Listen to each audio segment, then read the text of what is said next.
Why did you choose this theme for this summit? Our theme is deepening cooperation for global shared affluence. And that theme is informed by the need to add value to the products that we have in our country.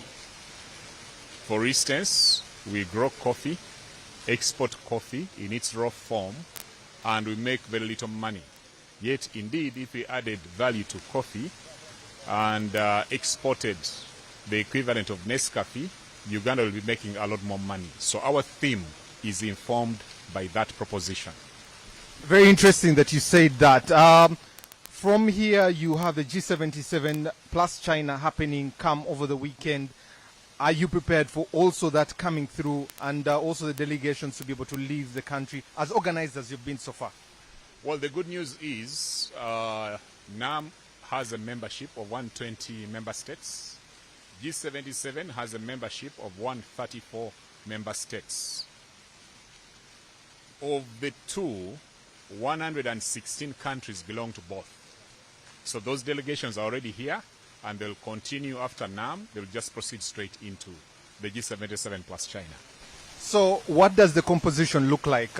We were very expectant. What does it look like in terms of numbers? Have you hit your target? What would you say are the achievements so far? Well, I mean, as I said, NAM is 120 member states. We have 92, 93 member states that are here, that are participating, and that's way above our expectation. And the delegations, the numbers are good, and everything, as I said earlier, is well aligned, and we are on course. Any learnings from this for future meetings and conferences happening in Uganda? Certainly, a lot of learning in terms of handling large delegations, in terms of preparing for high-level meetings such as this one. So as the Ministry of Foreign Affairs, together with the entire NOC, after the meeting, we shall be documenting our experiences so that they inform the future. Thank you very much, sir. We really appreciate you for your time. Keep doing what you're doing, and we appreciate that everything looks nice so far. Thank you. Bless you. So that's the NAM conference that is happening right now here. And as UBC, we are detailed to be able to bring you everything that is happening. A lot of achievements, a lot of learnings from here. The 19th NAM summit is happening right now. And Uganda is only the 6th country in Africa to be able to host it. And that's a record that we've set. He also tells us 92, 93 delegates are here to be able to experience. And Uganda Tourism Board, in touch with also the Ministry of Foreign Affairs, have made packages especially for the delegates to experience Uganda. Also the local cuisines that they're having here at their meals, both lunch, breakfast, and all these meals, they're getting to experience Uganda. You need to be here to be able to see how magnificent the building is, but most of all, how the organization has gone on here. As UBC, we're dedicated to ensure that we bring you everything happening, that as soon as these committees are done, we'll be bringing you details of what has happened. From me, Timothy Nyangweso, UBC, have a good day.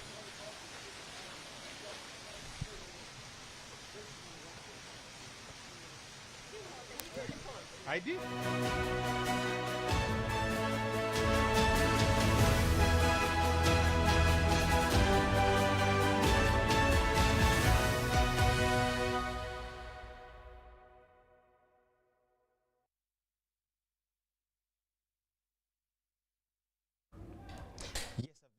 To UBC TV, we continue to welcome you and thanking you so much for being part of our official broadcast of the 19th NAM Summit of 2024 being hosted by Uganda, one of the member states of the non-aligned movement body, or call it a bloc or anything. We are hosting it today, and history is being written in the line of Uganda. Today being the 15th of January 2024, we are hosting it right from Azerbaijan, and we shall be seeing where we'll hand it over. My name is Michael Jordan Lukomwa. At this point, UBC TV Newsroom takes over with more updates and giving you the details of whatever will be happening in far as the non-aligned movement summit that is being hosted by Uganda is concerned. Now, earlier on in the day, we had a number of discussions and events that took place that will be giving you as newsroom on top of more other information that will be flowing in.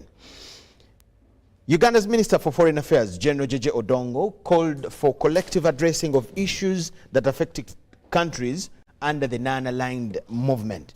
Odongo says that Uganda believes in solidarity and multilateralism, which other countries under the NAM umbrella need to adopt also in order to have peace, harmony, and effective trade. The minister's remarks came in the wake of challenges that these countries face, including security, health, pandemics, climate change, and terrorism, among others. He was speaking during the opening of the 19th summit of the Non-Aligned Movement Countries Summit, currently taking place at Speak Resort Munyonyo in Kampala. And we have it here. Azerbaijan's leadership.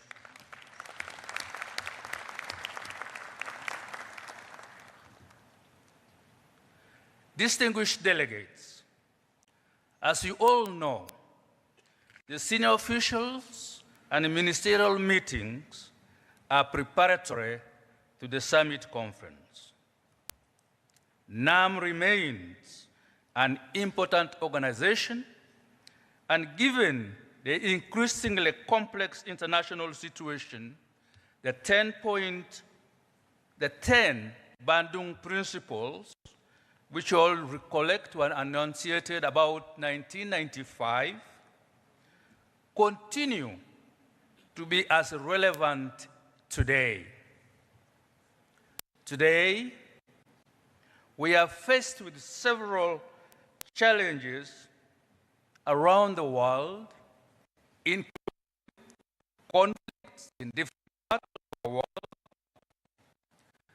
food insecurity,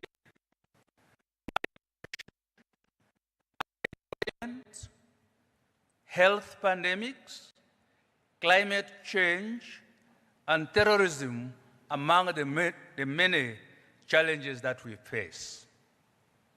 We also recognize challenges in financing for development and the very serious issue of the debt burden that paints a very depressing global economic outlook. It is therefore crucial for us to address existing, new, and emerging issues collectively and in the interest of our membership for the good of mankind. Like I mentioned during the 60th anniversary of the first conference of the non-aligned countries held in Belgrade in October 2021, Uganda believes that multilateralism and solidarity are required much more than ever, so that we individually prepare and collectively respond to further challenges. Excellencies, ladies and gentlemen, it's therefore befitting that this year's summit will be held under the theme, Deepening Cooperation for Shared Global Affluence. This is indeed a call for cooperation and collaboration within the NAM membership, and this, I believe, will be emphasized in the outcome documents. I am also happy to note that member states have interacted with the Kampala Declaration, which is one of our outcome documents, with a lot of interest. The deliberations during your session will be important as you seek common ground on all issues. I look forward to seeing the results of your meeting. Lastly, I want to encourage you during the course of the summit not to limit yourselves to this conference facility or indeed to Kampala City alone, but also to find time to explore other parts of this country and to enjoy the beautiful flora and fauna that exist in this country, and indeed to also enjoy the hospitality of the Ugandan people. Let me, on that note, once again welcome you all to Kampala, welcome you all to the 19th Summit, and as I conclude, I wish you all great deliberations in this meeting.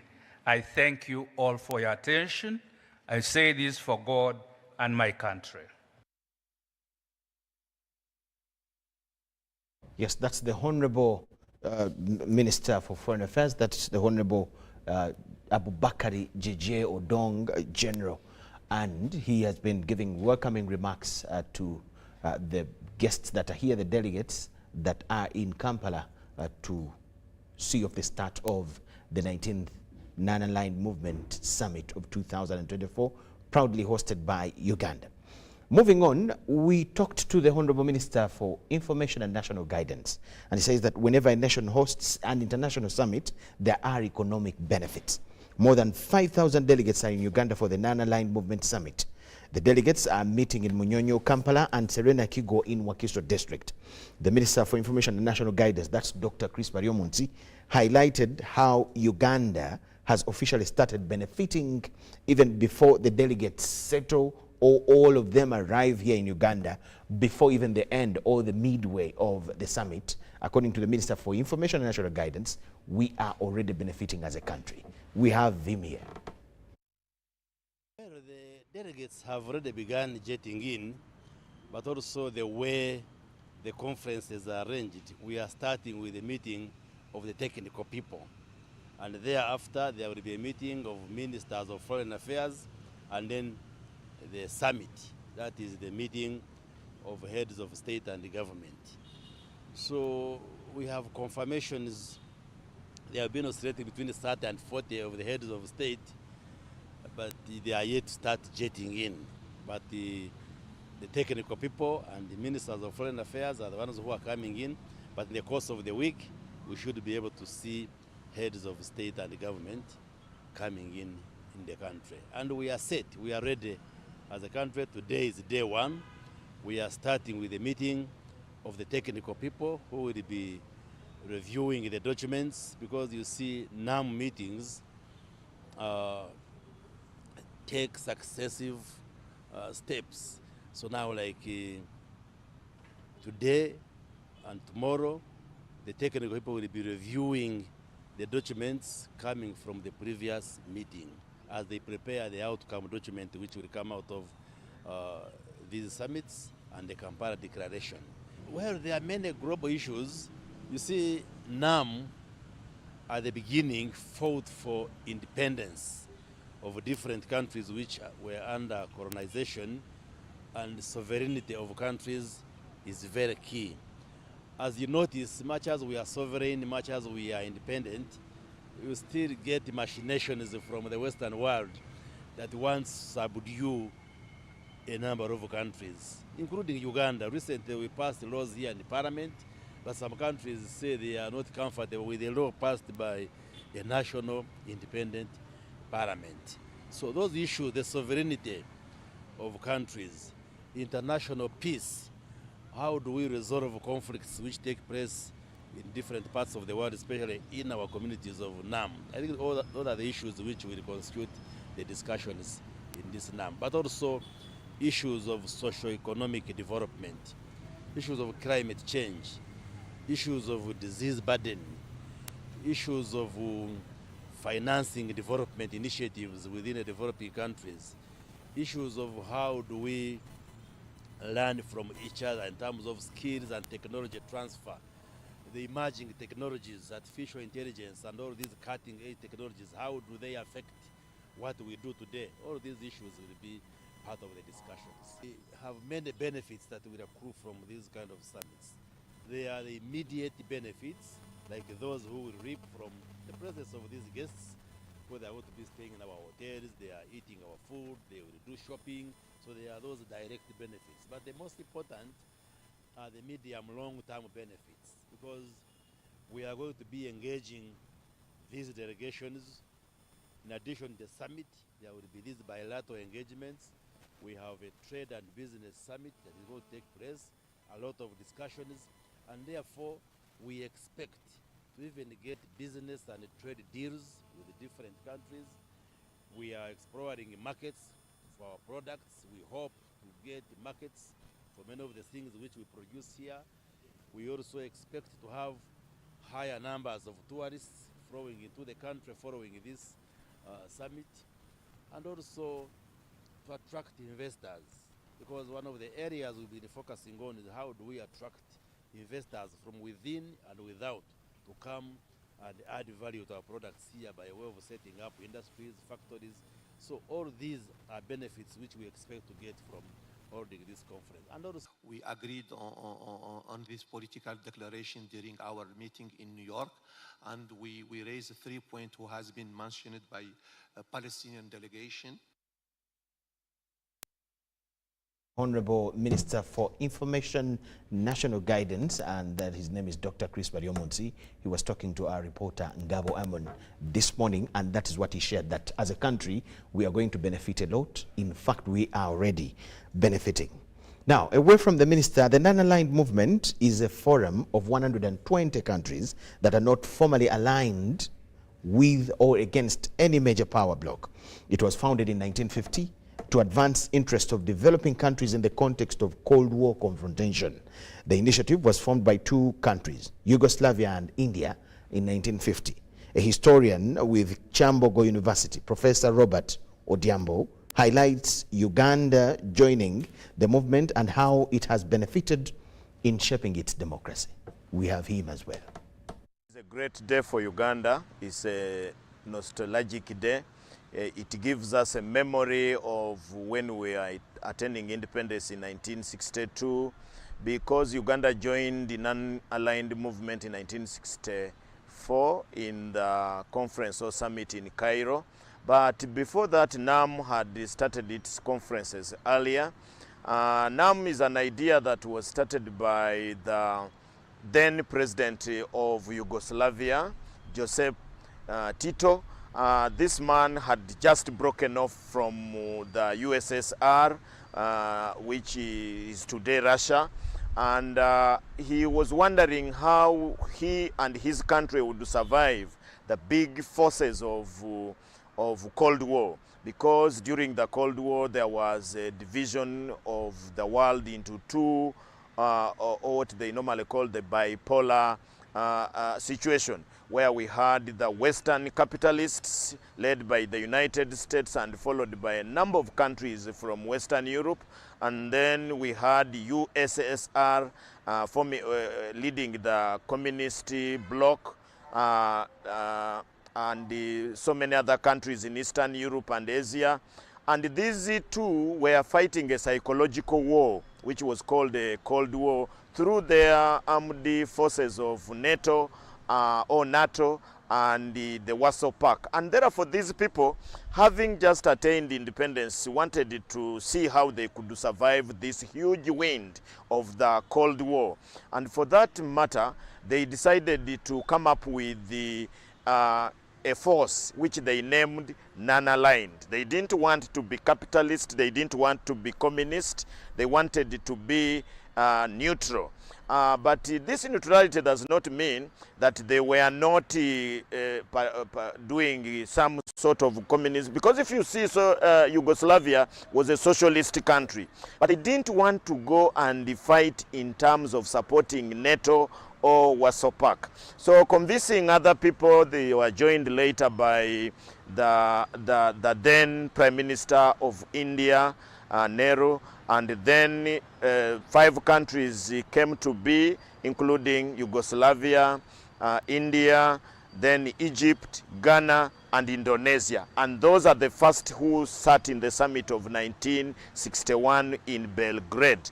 We are moving in the right direction. We are adapting to technology. We are adapting to to a number of ideas, but also maintaining our egalitarianism. In fact, many people who come in Africa here, they are normally not very happy with what they see as buildings, but they are happy, for example, the value of a family, the value of how people develop in a community, in a village. If you go to our villages, how the people help each other there. That's a very important thing. You may not find it in Europe, you may not find it in other places. It is a unique thing for Uganda. So what I think, in my view, is right now to move a big gear, and we see how we can push our people out of poverty, how we can maintain and sell our ideas outside Uganda, and we also become seriously idea exporters. The other day I heard the president was saying that very soon we shall be exporting people to Christianize Europeans, and that's something we are waiting to see. So I really feel that things like NAM, to a local human being in the village there, they may not really understand what it helps him or her to survive there. But NAM is a force that can now be used to debate and agitate and campaign, because you see these movements, you don't go there just to be a participant. You must be getting something for your people. Congratulations on the chairmanship of the movement, and I assure you of my delegation's full support for your chairmanship. I also want to congratulate and thank the Republic of Azerbaijan for its able and commendable chairmanship of our group. Very briefly, the UAE just fully supports the chair's proposal, which has been endorsed by speakers before me, to not reopen the final document of Baku, save for some technical updates and, of course, necessary language on the devastating. It's day one of the Non-Aligned Movement Summit 2024 that is being hosted by Uganda in Kampala, and Broadcast House at UBC is a beehive of activities, because we are not only the national broadcaster, but we are the official broadcaster of this 19th NAM Summit. Earlier today, our reporter Dennis Ugoa caught up with Miss Patricia Kishemeire, a special representative of the International Municipal Forum of the BRICS. We need to understand the BRICS Summit and how it relates with the non-aligned movement. Dennis Ugoa had an engagement with her, and it is all here. So we are joined by Madam Patricia, and she's going to introduce herself and bring us up to speed about, of course, the first day of the Non-Aligned Movement Summit that kicks off today on the 15th. Just bring us up to speed of the event, the whole conference, and what does it mean to Uganda and to the member countries. Thank you. Thank you. My name is Patricia Kishemeire. I am a special representative for the International Municipal BRICS Forum. BRICS are the emerging economies of Brazil, Russia, India, China, and South Africa, and more countries, including African countries like Egypt, have joined this year. So we are, I am here and about NAM1 because I am a Ugandan and Uganda is hosting this movement, but also because BRICS, at the heart of BRICS, we believe in multilateralism, a new world order that allows countries to protect their independence, to be able to make decisions on their economy without having to be influenced by higher Western powers. Now, about NAM and the symbolism of Uganda. Uganda has been a member since 1964. It's now 63 years of being part of this movement, and they have attended different summits, and today we are hosting this movement. It's very good for this country, one, to the country and to the economy of this country, to the tourism of this country, but also to the citizens. There has been a question of how do we gain from hosting NAM, the ones you normally call Muntu wa wansi, but I have seen people working at the summit, people painting the pavers, and if you have business, before we even think about other problems of this country, if you have not advertised your business for these people to come and support you, you're the first terrorist of this country. I'm sorry to say that, but yeah. So we are all going to gain because the trickle down, the ripple effect, when we get money from these countries, They'll come to the people to do the services, and people can also sell out their different businesses. Even in Kampala, I know some of the delegates will stay beyond the dates of the conference and will want to move to the peripheries of this country, to Kasese. So just position yourself to make sure that your business or whatever you're doing sells. Now, the relevance of NAM, I must say, when you ask me about relevance, NAM is significant like it was 63 years ago. But I must say that there is a divide between the vision of NAM and how the country or the world order has changed and the globalization. And we have the rhetorics of NAM, 2/3 of the United Nations, NAM, 120 members, NAM, 63 years of existence. Can this movement be able to negotiate, for example, for the removing of the African debt burden? Because when you look at the Britain conference that happened in the 1950s, the important economic features of the United Nations were removed from the UN agenda and moved to the IMF and World Bank. And when you look at the United Nations, for example, Security Council, developed countries are given veto powers. It means that our countries that are developing and African countries don't have much of a say in these organizations. So NAM is the deal. This is what we should use to be able to bring our voices, to say the things that we want. But also, I would like to say that if I observe, I think that the admission or the criteria of admission of countries to NAM is a bit too much liberal, because we also have a declaration on disarmament of weapons, not having nuclear weapons.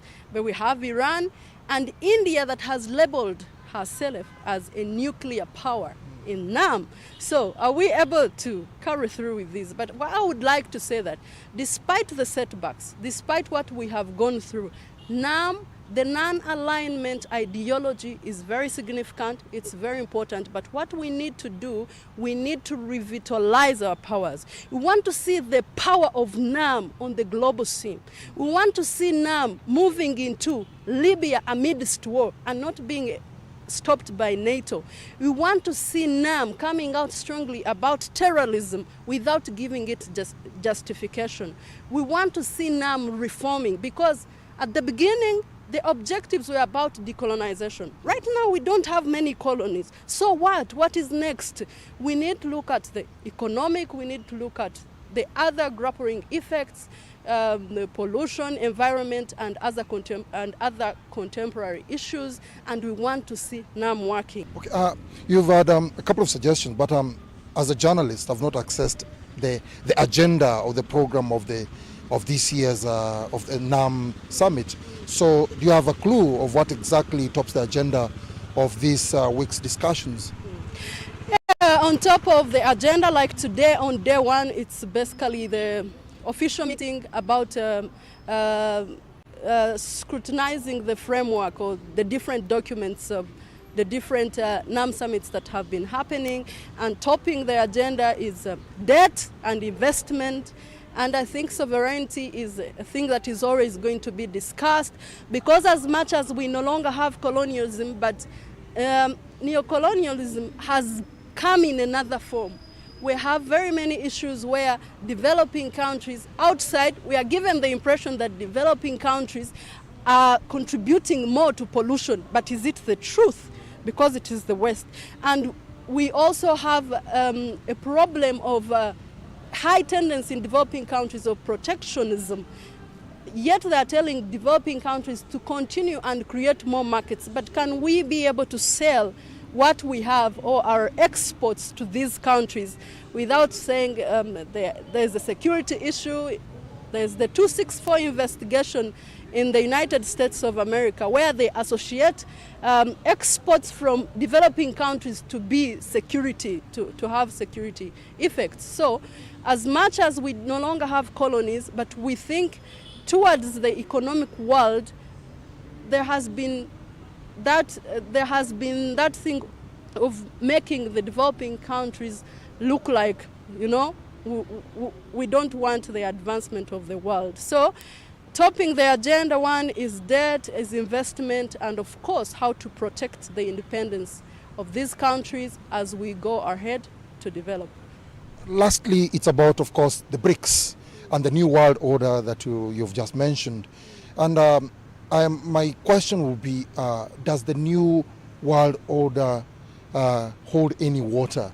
Because of the fact that we have the BRIC brother out there who thinks he deserves to be on top there and should not be challenged. And BRICS is coming up. I've seen, of course, there's some countries that are admitted on 1st of January. So is there a possibility of more countries being added? And how does it feel to the big brother?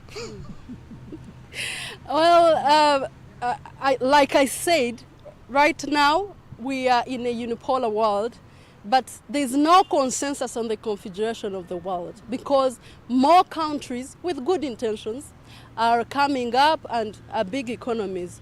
Now, what I would say about BRICS, it's like saying non-alignment does not mean anti-Americanism. Non-alignment does not mean anti-Russia. Non-alignment does not mean anti-Soviet Union. It means an alternative for the countries that are struggling to develop to be able to address their economic disparities and coordinate to collectively attack their problems. It's the same for BRICS.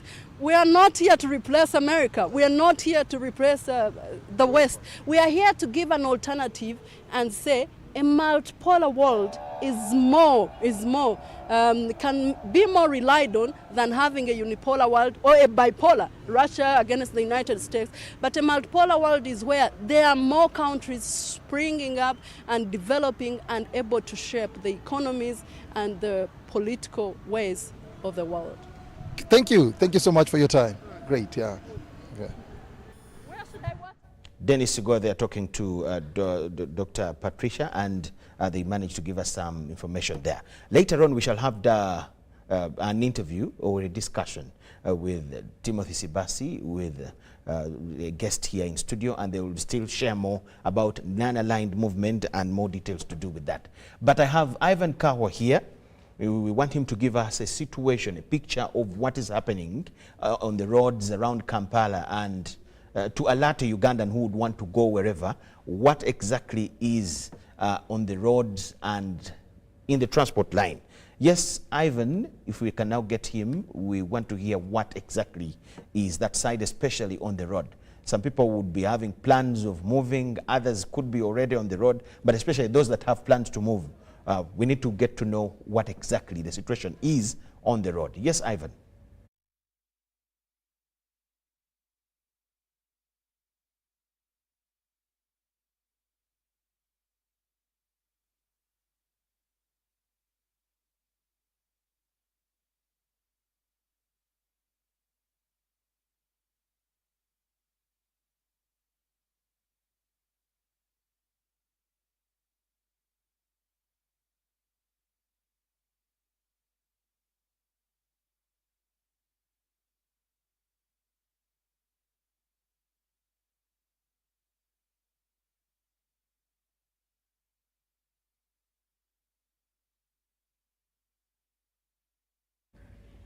Okay, we shall get to Ivan later on.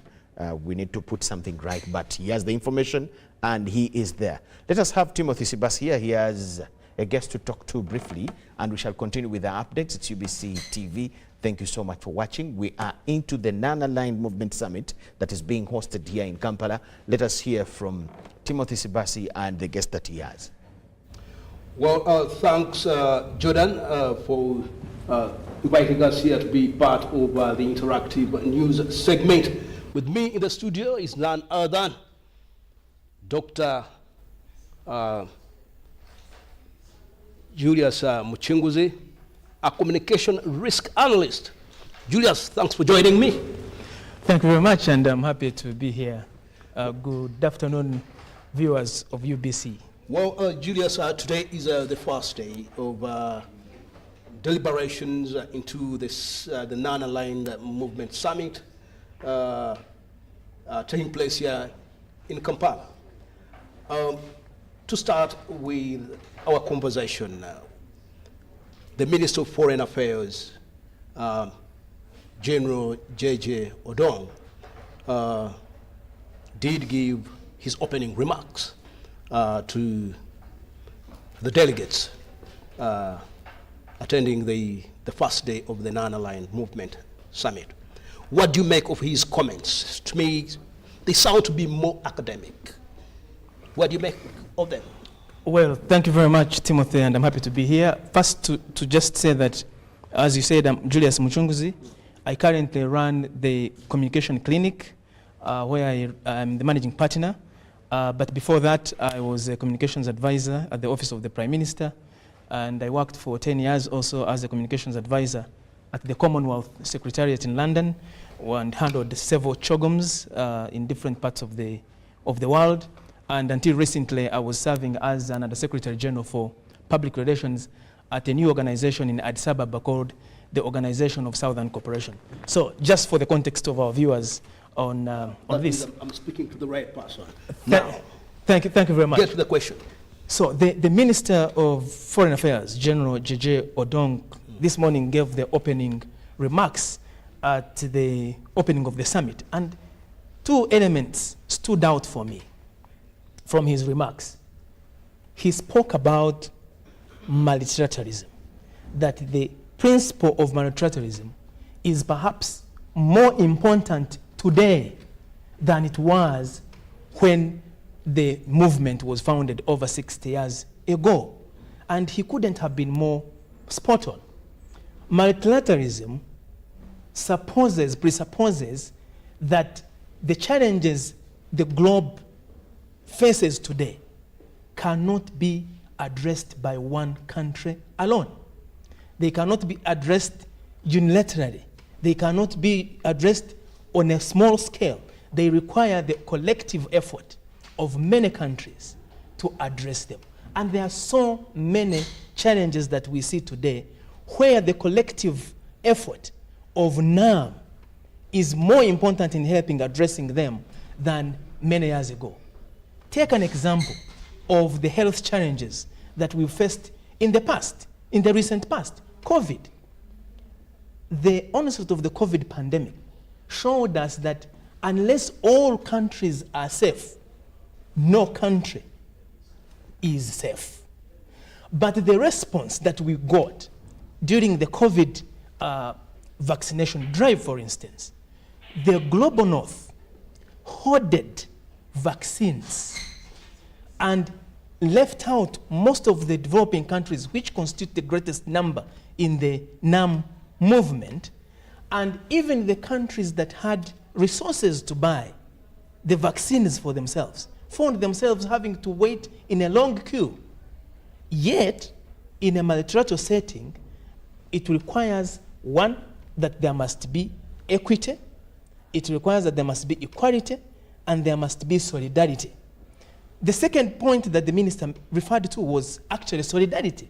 Solidarity presupposes that there is respect in the relations between and among nations. Respect, that there is mutual cooperation, that there is openness, and that there is transparency. That you do not have an approach of an animal farm syndrome, where some animals are more equal, all animals are equal, but some are more equal than others. So the role of NAM today as a movement that should push for effective multilateralism, a multilateral system that serves all, a multilateral system that ensures that there is global equity in the prosperity that we make. But Julius, you sound like as if you are arguing that some of the problems that the global south is facing are caused by the global north. And that one, I find it not convincing, because if these are clustered to be highly indebted poor countries. Yes. And of course, once you are highly indebted, you are bargaining power. Of course, you must have a low bargaining power. So all we can say that I didn't see them being locked out during the COVID pandemic, because the entire world needed the vaccines. So there is no way how the global north could start addressing issues of the global south when also in the global north there were high demand over the vaccines. So you first addressed challenges back home. Mark you, even the global south had the Asian tigers like China that had manufactured the Sinovac. They could as well open markets for China to supply Sinovacs to the third world countries in the global south. Timothy, let me just let you know that the issues of debt, for instance, and debt indebtedness, the issues of trade imbalance, effectively put most of the countries in the global south and the non-aligned movement in a perpetual state of being sidelined on the global scale. We have the non-aligned movement, but the non-aligned movement does not operate in a vacuum. There is a non-aligned movement, there is globalization, there is world trade. You know as well as I do know that the rules that govern global trade, where we must take our products to those markets, are controlled, are not fair. And this has been known. So if to take our products to the European market, for instance, or to the American market, or to AGOA, for instance, you find that the systems that are in place, the global trading systems that are in place, are tilted in favor of the North and against the South. And most of the Southern countries are in the non-aligned movement grouping. But so therefore, one of the issues that the non-aligned movement must push is for the reform of the international trade architecture, the international financial architecture, and to ensure that there is equity in access to the financing that is contributed by all but benefits a few. And therefore, Julius, the problem that I'm having with the global south, you are much more tilted in always ensuring that the law should be bent to favor you. If trading standards have been set and you are not meeting trading standards of the Eurozone markets, then what should they do for you? No, listen. One, who sets the rules? When we talk about when we talk about effective multilateralism, we are saying that the rules must be set by all those that are involved, that are affected. But we know that when the rules of the game are being set, some in the global north take the lion's share, the decision making. So the global south and the non-aligned movement must assert its presence on the table of the rule making, so that they don't just present to you that these are the standards, these are the rules that have been set without your participation. Do you know why? I know why. Do you know why? Tell me. You are to blame. You have surrendered your economic independence to them. No. You have turned out to be a hemorrhage of raw materials to industries, to the markets in Europe. Why is that so? Why is that so? Because you see, look. So you should be answering that. No. Look, the issue is, because if you're going to talk about economic independence, then hold your products, your raw materials, so that they should come and buy them. Indeed. But you see, we must access these markets. We need to access these markets. We are talking about a situation where, and this was a point that was very well made by Professor Edward Rugumayo. He was a former Minister of Trade. And at one of the WTO meetings in Cancun, I think around 2000, Professor Rugumayo said that the speed of a swarm of bees is determined by its slowest member. He was essentially trying to say that in this world of driving global prosperity, we are in it all together. Because the challenges we face, as I said at the beginning, you may think that the global south countries or NAM countries have abdicated their responsibility, they have handed over their economic sovereignty, and they have not pitched enough.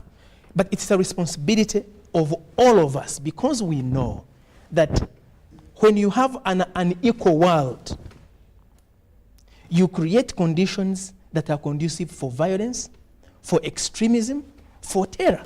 Because people, you know this, they will tell you that the rich don't sleep because the poor are awake, because they are trying to get the riches of the rich. And the poor are not sleeping because they are looking for something to eat. What that means, that's a simple explanation. What this means is that as important, as true as it is at a basic community scale, it is also true at the international global scale that we need a multilateral system of trade, of investment, of finance that works for all to ensure what has been set in the theme of this NAM summit, which is... But Julius, we cannot keep on blaming the West. No, we cannot. 63 years ever since the formation of the non-aligned movement. We cannot still keep on talking about we are being fizzled out by the global north. We are being, there's a lot of injustice. 63 years. No. You are right. You need to look at some of the examples, how people like Lee Kuan Yew turned Singapore in a very short time. No, the issue. How did China come to be an Asian tiger now being pulled? We are not borrowing a leaf. And now we are surrendering ourselves to the two Asian tigers, now also to be slaves to them. And from there, then you start explaining that again, this is happening. The two worlds are not equal. No. I must first say that a lot of progress has been made amongst NAM member states since the organization was founded. It was largely started as a political movement, but which had an economic agenda as well. And so much has happened. Uganda is an example. So much progress has happened in this country. So much progress is happening in most of African countries. The role of regional integration, the role of cooperation at the African continental level. But we cannot forget that there is a big elephant in the room of the global circumstances within which we operate, because no country, no regional grouping, no NAM setting is an island. So as part, because of course we're not saying that every problem that bedevils the membership of NAM is as a result of the North. Not at all. But we're saying that we cannot put our eyes off that point. And that is why the point I was making, and which was made effectively by the minister, Jeje Odong, that we need effective multilateralism. But two, the second point was on solidarity. Solidarity is before we go to solidarity. Yes. You talked about the issue of debt. Yes. Research is showing that many African countries no longer borrow money or get loans from IMF and World Bank and other international money lenders in the global north. They are now finding a bed of roses with the Exim Bank, which is an Asian international banking of the Chinese. Now,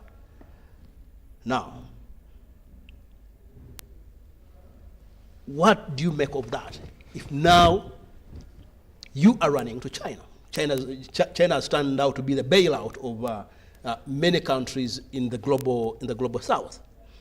But the issue is, like though we have just heard that partly some of the issues that they're going to be discussing will be discussing on how can the debt burden be reduced.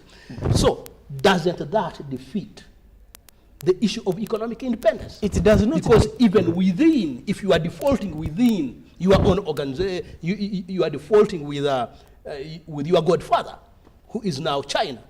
And you are demanding that China should put down part of the debts, should waive the debts. No. Really? No. You see, you must understand the dynamics of debt, especially at nation level. You can't take, when you take it in a simplistic terms, you will say that countries are simply not meeting their obligation. But let me tell you how countries find themselves in a vicious circle of debt. One, why do countries borrow? Why do people borrow? You borrow because you don't have sufficient internally generated resources. How do you get the resources that you need? You must produce and sell and export. And how you manage the money given to you. That is another point. You invest it in the right way. That is another point. The moment you do not have an investment plan, those are the problems that many African countries, many countries in the global south end into defaulting on servicing of loans, because they normally divert money for things that were not on plan. Let me complete this thought process on this. So, at the national level, you must be able to build certain sovereignties to reduce your dependence on loans to finance your operations. But this is how it happens. And just simply, you know, when the war in Ukraine, Russia-Ukraine war, started, the wheat and oil that we use in countries here in the global south were depleted. We started seeing a hemorrhage of resources to look for other sources of food for our countries. But you'll say, why can't our countries produce enough? Because the issue is now that we don't have sufficient food sovereignty. Most of our countries do not feed themselves. But to produce food, it's an economic activity. You know that a number of countries in Europe, and even the United States, they heavily subsidize agriculture. And when agriculture is heavily subsidized, you cannot compete on the market. You can't produce wheat in Uganda and compete on the global market with Russia or with Ukraine. You can't compete with the United States in the production of corn or maize. But you see, this is a problem of subsidies. The subsidies are put there to protect the producers in the north, but the purpose, the ultimate purpose, is to drive out the producers in the south. Now you will say, I've always wanted to differ from the argument that many of the African leaders have always tried to advance, that the war in Ukraine affected Africa so much. First, hold on. Let us start from the East African community here. Yes. How many countries in the East African community trade with Ukraine? Or how many countries in the East African community trade with Ukraine? You just need to... No, I've checked. Mm-hmm. You talk of about wheat. Importation. Most of the wheat that we consume here in Uganda come from Tanzania here. Tanzania gets from where? No. Tanzanians are good farmers. Get into northern Tanzania and you see huge fields of wheat. No, you see, you must understand the global dynamics of trade. Because you see, when you localize it, because Tanzania, of course we import a number of things from Tanzania, okay, you know, beans and rice and stuff like that. But I'm showing you the challenge that exists at the global scale, that countries in the global south, in the non-aligned movement, need, one, to build capacity to be food sovereign. Two, we need to build energy sovereignty so that we produce our energy, so that in the process, our production of goods that we export is reduced, the cost of production is reduced, and therefore we can be able to compete on the global scale. And by extension, then we will be able to reduce imports or substitute imports and retain the foreign exchange that we need to drive our economies. And that will, in effect, address part of the question of debt. So, the global south is not saying that they need charity. We're not saying that the non-aligned movement needs charity from the North. We are saying we need fairness. We need equity. We need equality in the rules that govern agriculture, that govern trade, that govern production, that govern technology, so that we can compete equitably. And equity does not mean equality. It means that in situations where there has been a historical disadvantage. I think, Julius, you have, as Africa and partly some countries in Asia, yes, you have only failed to add value to what you produce, and that failure you cannot peg it on, and that on the global North. That's the third point. That's you the third cannot. point. We must produce goods that have value, so that they attract. And who's failing you to produce them? But you see, who's failing you? No, but you see, look, if the rules of the game. No, which rule? It starts with you. No. If they're telling you that yes, you are not supposed to have certain contents in your maize that you export to other countries, true, and recklessly you get them there. So whom to blame? Are you going to blame Europe? No. Are you going to blame the global North? Obviously, the question like of the economic war between Uganda and Kenya to do with eggs, to do with the rice, to do with posho. Do you peg it on the global North? No. Do you peg it on the global North? You need to sort out yourselves here. No. Standardize your issues. There is politics. There is politics. We'll not delve into the politics, but we know that standards can be politicized to lock you out, and we know this. No one says that we should not meet standards. No one says that we should not add value. We do, and we must. Why are you not meeting them? Why are you not meeting them? That's what you should answer. You see, there are non-tariff barriers in global trade. I'll give you an example. When I worked at the Commonwealth, I visited a country in the Caribbean. That country used to export bananas to the EU. So one day, the EU introduced a rule that bananas that go to the EU market must be straight. They must be straight. That the consumers in Europe like straight bananas, that if it is bent, it means it had a problem, it has a genetic problem, and therefore, what this country did, in order to try that, and there must be no scratch on the banana. Okay? Those are standards. Fine. Those are standards. Now, this country now had to start covering the banana fruit with the caveira. So there was an additional cost in production because you are trying to meet a market that they are narrowing to lock you out so that they can create market for their own people. We know that there is politicization of rules, there is politicization of even economic benefits. But therefore, if those are the rules of the game, then we must change. Dance to the rules of the game. There must be the rules. We have no problem, but the rules must be created with the participation of the actors. We saw, there is a recent requirement on coffee, where a new rule is coming that says countries must demonstrate that the coffee that they sell in the European market has not been grown on places in the lands that were once forests. Have you heard about it? Now let me tell you about it.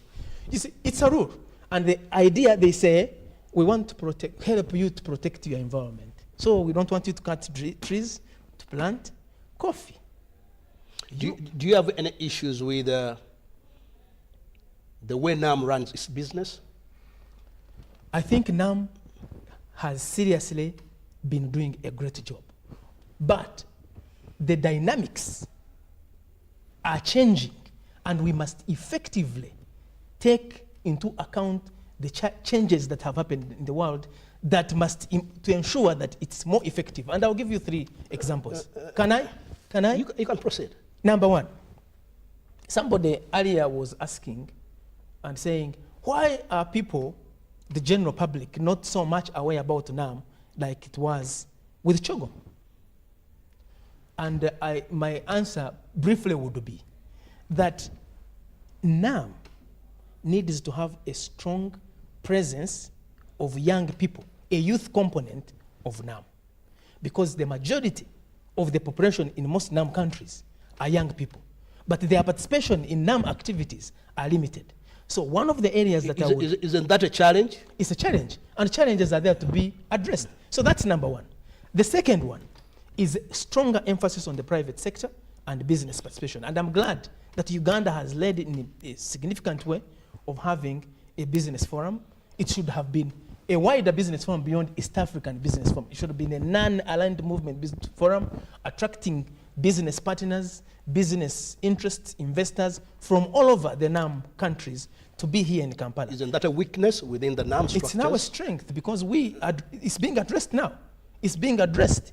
Some challenges, you choose to determine how you look at the challenge. But the challenge of the private sector in NAM is an opportunity that already, as Uganda, we are showing leadership in by organizing this business summit, business forum. But it can be done even better. Number 3. Julius. Number 3. If you are running an organization yes, without an address, who tells you? Without a secretariat, let me tell you that a secretariat of NAM is the host country. If you are running an organization without membership in terms of funding, all what you are saying will remain on papers and true. Point of references. Not true. You need to shift the thinking and the running of the way things are being done within NAM. Have a secretariat, fully funded, with a membership, like it is with all international bodies. For your own information, which I know, NAM is the 2nd largest organization next to the UN. Correct. NAM has 60% of the world's population. Correct. NAM contributes almost 30%. Correct. To the global economic growth, which I can regard as a weakness, because you cannot have 60% of the world economic the world economic growth, and your contribution to the world development is only 30%. That's a failure. So those are issues that leaders who are convening in Kampala should be focusing on, not semantics. No. I think on the question of organization and structure of NAM, you can choose 2 things. The problem is not a secretariat. It is.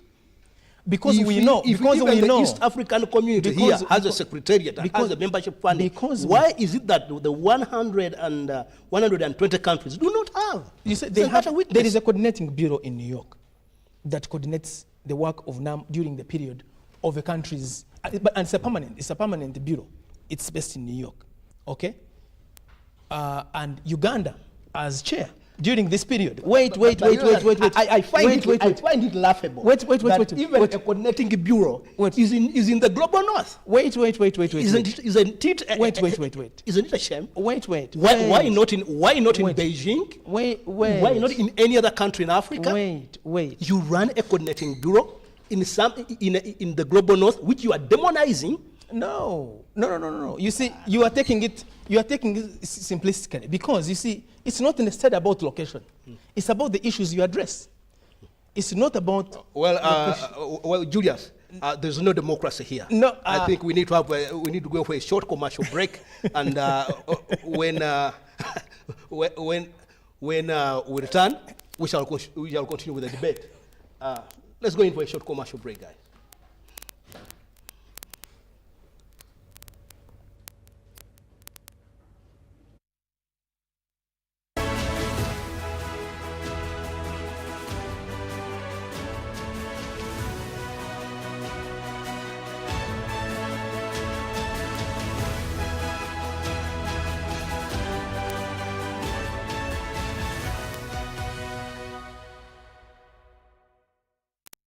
We thank you so much for watching. You're still on UBC TV today, Monday, the 15th of January 2024, as Uganda makes history hosting the non-aligned movement. That's the 19th edition of the bloc that was formed in the 1950s.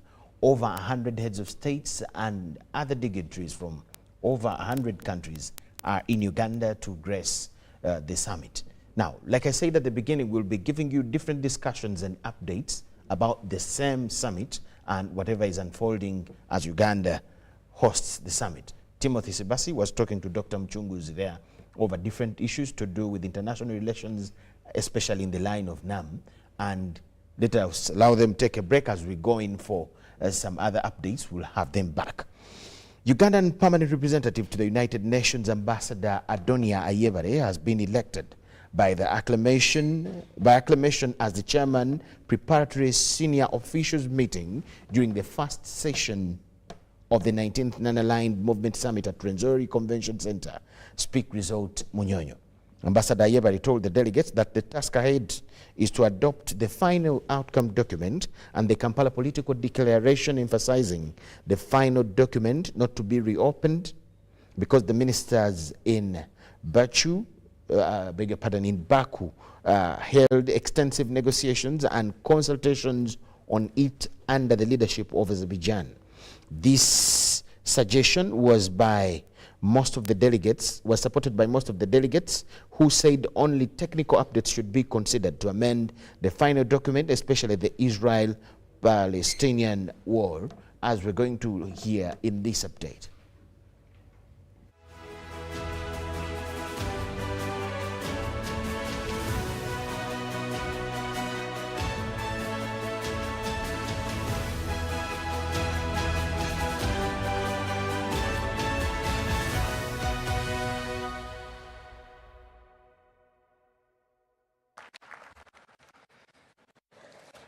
Thank you. Now we will proceed to our deliberations by electing the chair of the preparatory senior officials meeting. The host country nominated His Excellency Ambassador Adonia Ayebare, permanent representative of the Republic of Uganda to the United Nations, as the chair of the preparatory senior officials meeting. If there is no objection, I suggest to elect Ambassador Ayebare by acclamation as the chair of the senior officials meeting. And I don't see any objection, and Ambassador Ayebare is hereby elected as the chair of the senior officials meeting of the 19th summit. I congratulate you, Excellency, and invite you to take the floor as a chair, and I wish you successful deliberations. And overwhelmed by your confidence in assuming the chair of the senior officials preparatory committee for the 19th Movement Summit here in Kampala. And I join my minister in welcoming all of you. You're welcome to Uganda and to Kampala. Colleagues, I promise to chair this senior officials meeting with transparency. Colleagues, I promise to chair this senior officials meeting with transparency and openness, and I call on you to extend the same support you extended to our colleagues and friends of Azerbaijan. Ministers and colleagues, as you all recall, the final outcome document, which has been distributed to all of you, was adopted by our ministers in Baku after very extensive negotiation and consultations under the leadership of Azerbaijan. Our ministers adopted this final outcome document, and colleagues, I really implore you that this document should not be reopened. It should be we should only consider technical updates that have taken place between Baku and Kampala. Excellencies, distinguished colleagues, Let me first congratulate Ugandan side and wish fruitful deliberations to all of us.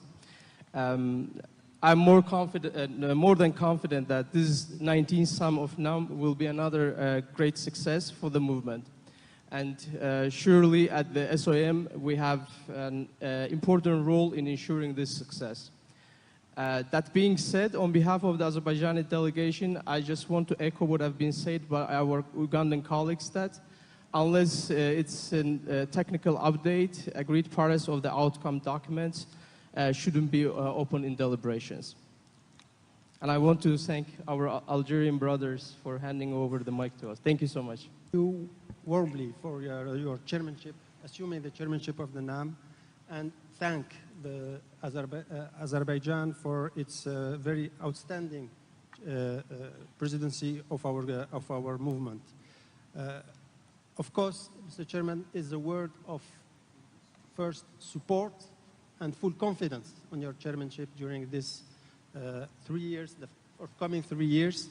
I wanted to express my delegation full support, and of course we will be in your side in every step in the life of this movement, and to echo and support your proposal not to reopen the Baku process, ministerial COB meeting, unless there is technical updates, and of course taking into account the development in the Palestinian question, which is obviously one of the major developments since July meeting.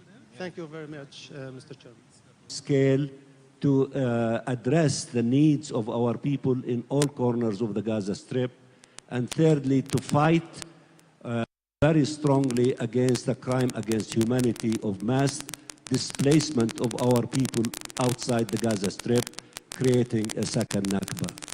These three objectives are the objectives now almost of everyone at the UN, with the exception of a very small number of countries. We need the support of our movement after we put an end to this aggression to support us in acquiring our natural and legal right of becoming a member state in the United Nations. We need the full support of the movement around that objective, and we need the full support of the movement for our effort when we collectively go to the General Assembly to legislate the call for convening an international conference on the basis of international law and the global consensus on ending the occupation and the attainment of the inalienable rights of the Palestinian people, including independence and the right of the refugees.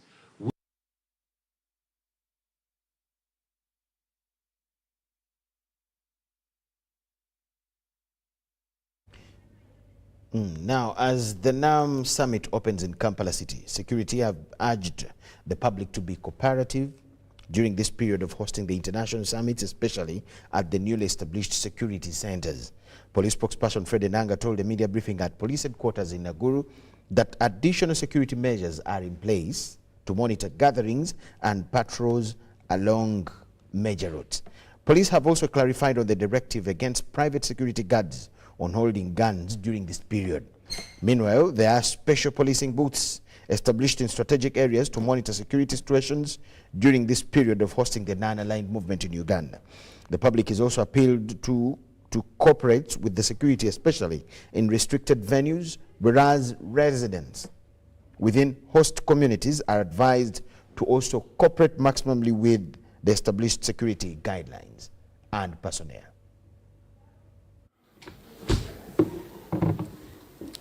Okay, a very good morning. Let's proceed to inform the public that the NAM/G77 plus China summits have kicked off peacefully. You're aware that this double summit is primarily taking place at Speak Resort Munyonyo. We don't have any untoward incidents of security concern. Several of the heads of state from the NAM countries, in addition to thousands of foreign and local dignitaries, staff, journalists are already in attendance amidst very strict security and safety measures. We released the safety measures and security measures that are in place, and want to inform you that these safety and security measures are continuing to be reviewed and implemented around the venues, routes, the surrounding areas. We have a few related cordon and road closures in the surrounding areas. Access to all venues have been restricted to accredited individuals only. Then additional safety measures are also being implemented at Entebbe International Airport within the city to facilitate the movement of the high-level dignitaries.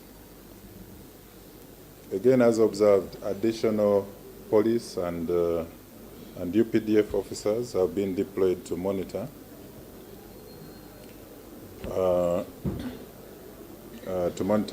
all gatherings, and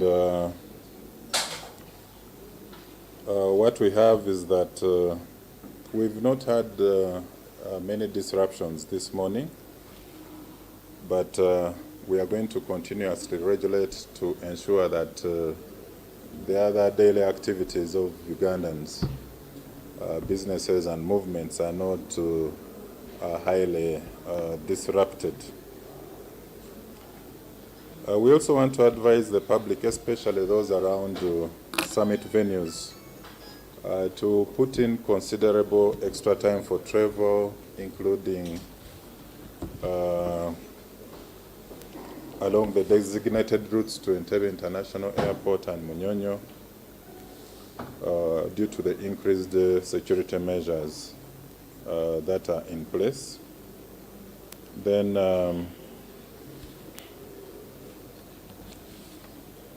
we have not had any incidents of public disorder. Usually when you have such highly billed events, we have activists who usually take opportunity to carry out protests and acts of public disorder. We've not registered any, and generally we still have a very peaceful environment. To clarify on a statement that we issued, it was a message to managing directors of private security organizations on the manner with which they should do on the security of guns under the private security organizations.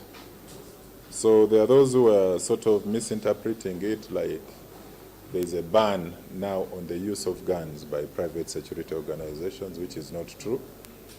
The managing directors of these private security organizations were simply asked to explore the possibility of keeping guns at areas of deployment where the guards on rotation hand over to the incoming, or a collective transportation where the guns are transported maybe in their vans and without having them exposed.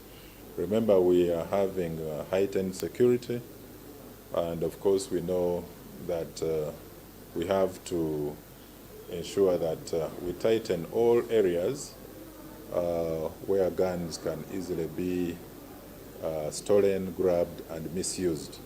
So it is against that background that we advised the managing directors to comply with the guideline.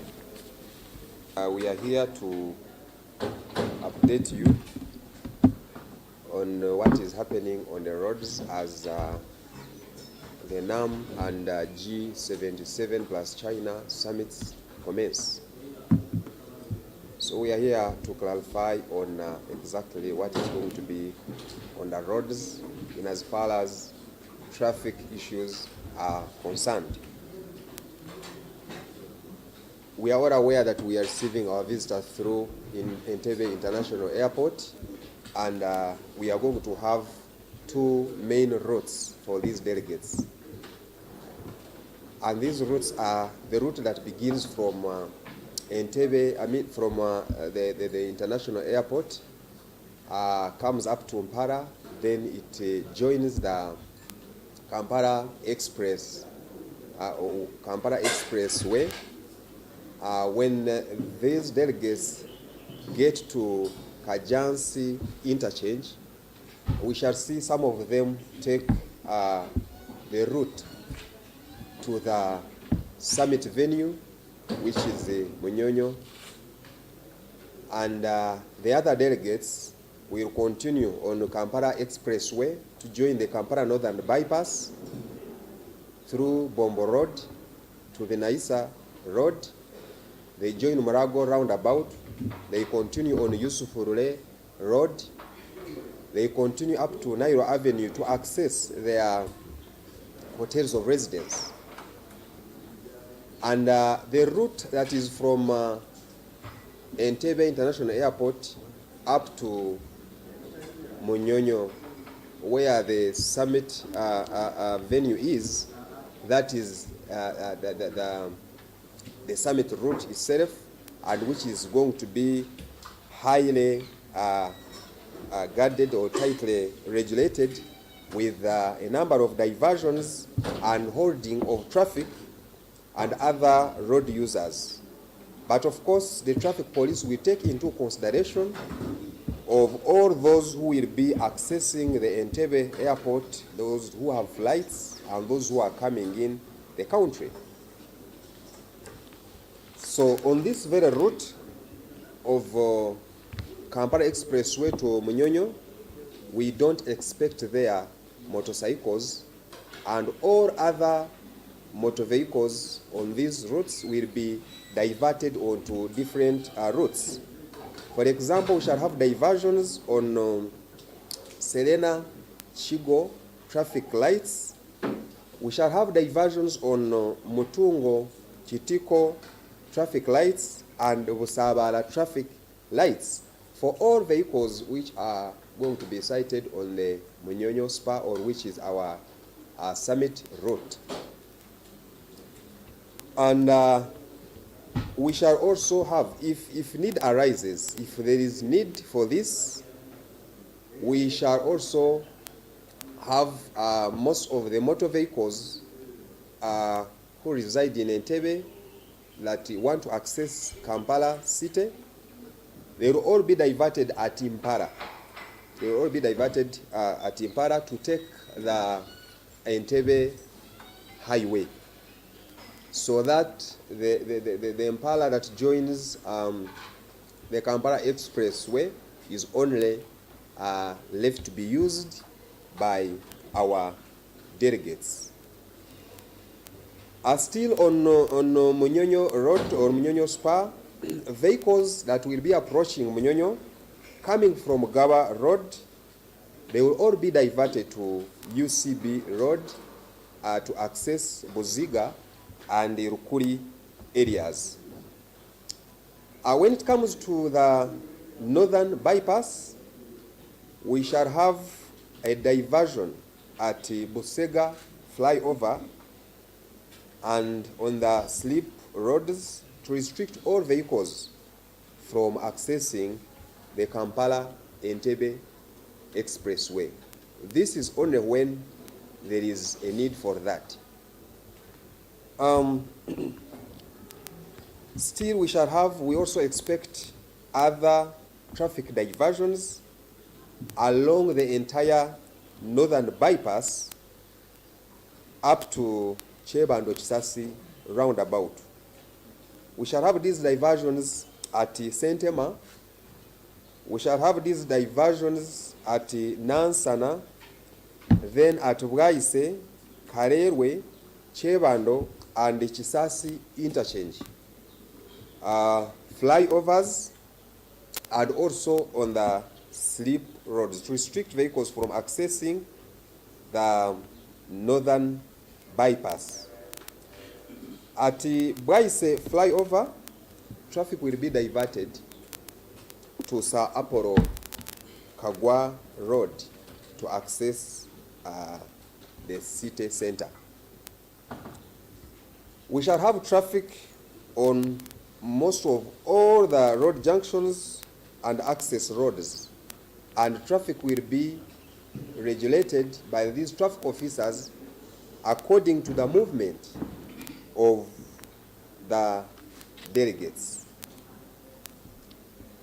Like I said before, we don't expect motorcycles access the summit route, which is Entebbe Airport up to Speak Resort Munyonyo.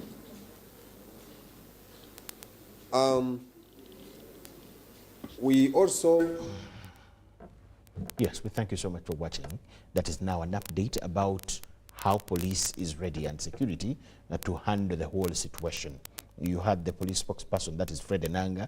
We started with him giving an overview of how they have deployed and how they are ready as police to ensure that the whole season is manned up well in terms of security. And now we ended with the spokesperson for traffic telling us still how the diversions have been designed to ensure that we are not inconvenienced as the citizens, but as well the guests are also given the routes and the movement that they deserve for this period that we're going to have the summit hosted in Kampala. Timothy Sibasi is going to be winding up with Dr. Mchunguzi here, and let us get to hear from them as they close their discussion. Then we'll get back to you later. Well, thanks, Jordan, for giving those highlights. We are back, Julius. We went into a commercial break when we were discussing running the affairs of NAM from New York. Yes. I find it weird, real weird, that affairs of the Global South, the Bureau, is being managed from New York. It speaks volume on the continued hegemony of external forces in different forms in the affairs of the Global South. What's your take about that? My take is that, first of all, the question of NAM, the movement becoming more effective in its operations, is important. No doubt about that. Does it require necessarily a physical secretariat? Why not? Maybe not. And this is why. Why maybe not? Because, look, today, I think the mechanisms that are in place, the host country and the chair country, Uganda, with the bureau that is in New York, with the technology that is available, physical structures have often, and we know, been sometimes wasteful enterprises that just simply create jobs for bureaucrats to sit and actually not even deliver on the interests and concerns of the member states. So what I think, it's okay to run an organization in a vacuum? No. It's not a vacuum. It's not. Show me the bureau. Show me the secretariat. It's not a vacuum. Show me the headquarters. Today, and COVID showed us. And who's funding and the bureau in New York? And COVID showed us that with technology, there is so much that we can reduce cost and become more effective without necessarily having physical, structural secretariats. So for you, it's okay. Such an organization of 120 countries to run their affairs in a vacuum. What is important? It's not a vacuum. But what is important? I'll ask you one question. What is important? Where is the secretariat? You see, if secretariat to you means a building, then headquarters where? No. And where are the checks and balances? Who checks on the other? If secretariat to you means a building, I'm not saying building. Are you trying to say? Bureaucracy. Are you trying to say that the headquarters in Addis Ababa is a white elephant? No. The headquarters of the UN in New York is a white elephant. Not every grouping requires physical structures, buildings, and in one position. So what are the fears of the 120 member countries to have? It's not a fear. It's not a fear. It's being logical in the sense that we believe, I personally believe, that you can increase efficiency and effectiveness without necessarily creating additional structures. And we've seen it even in our country. Here, in this country, the government is rationalizing, you know that. Yeah. But rationalizing does... As we come to the end of the show, what are some of the challenges facing the organization? So, number one, I think it derived from the theme of this summit, deepening cooperation for shared global affluence. It is clear from the theme that the affluence, the wealth that is available in the global space is not shared equitably. And we need to ensure equity in global access to resources, to financing, to funds, to opportunities. Number two, in the global south and in the non-aligned movement countries, the challenge of employment and opportunity, especially for young people, the bulk of the young people in most of our countries really must be addressed, and countries in the global south must work on whatever it takes to ensure that there's opportunity for these young people so that the young people become an opportunity, not a threat to peace. The third challenge is climate change. Climate change is an existential threat. A number of the countries in the global south and in the non-aligned movement are facing challenges of extended droughts, of floods, of all these climate changes that are threatening livelihoods, food production, and settlements. And finally, where does that leave? Terrorism, ethnic conflicts, religious wars? Finally, the issue of conflict. The issue of conflict, which speaks to terror. Julius, we have run out of time, and we need to continue with other in-depth analysis. Let us go in for a short break. As we return, we shall be coming back with other expert analysis on climate change and the readiness of Entebbe Airport, which is the gateway of Uganda to the international community. The mayor will also be elaborating on that. But one thing that I want to say, just as you signed me out, is to say that Uganda could never have been even more prouder that this country, this leadership, is hosting these two major summits at the same time and chairing them within the same space. Okay, thanks, Julius, for being a part of this interactive news segment. Pleasure. Always shall always come to your door to call you when there are such serious issues to talk about. Let's take a short break. When we come back, more expert analysis.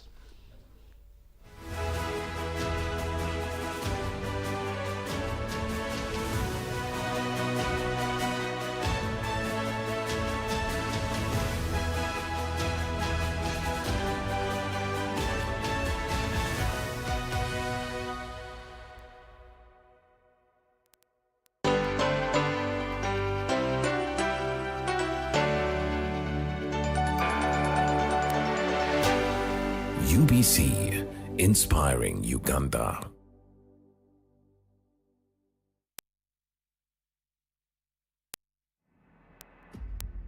Membership growth since its establishment in 1961, with 25 member countries, the non-aligned movement has witnessed consistent growth, now encompassing over 122 nations. This expansion underscores NAM's enduring appeal, attracting a diverse array of countries seeking to maintain a non-aligned stance. Over the decades, the movement has evolved into a global forum, providing smaller and newly independent nations a collective platform on the international stage.